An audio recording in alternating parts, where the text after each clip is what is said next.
Hey guys, let's see how to reset this Tapo Smart Temperature and Humidity Monitor. This is the Tapo T315. So if you just need to reset it to sell it, or you can install in a different location with a different app, you just need to come here and press and hold a button for 5 seconds, all right? You see here, there's an indication that's linked to the Tapo app, which I have just right here.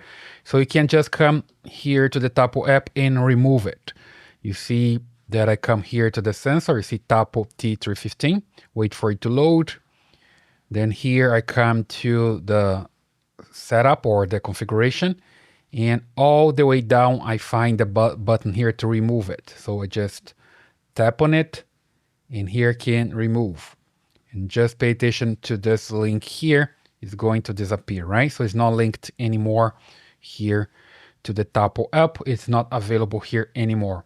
So you're good to go. Now you can link to a different Tapo app if you want to, or if you really want to reset it and link it again, you just need to come here and press this button just right here and hold it for 5 seconds, right? Let me just do this. So I just press and hold.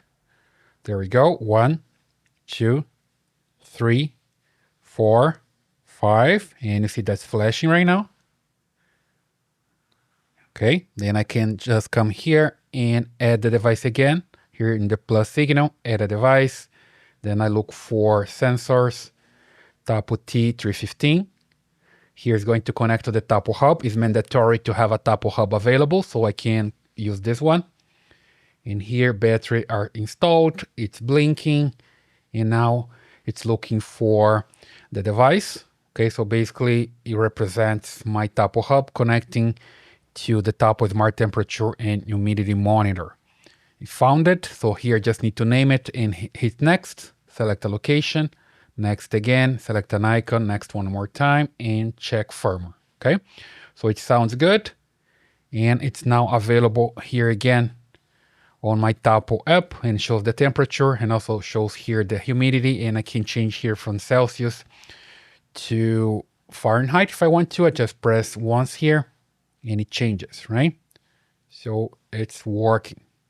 So basically that's the way you can reset the Tapo Smart Temperature and Humidity Monitor, the Tapo T315. I hope you like this video. Please leave your comments, subscribe, and give me a thumbs up. See you in the next video.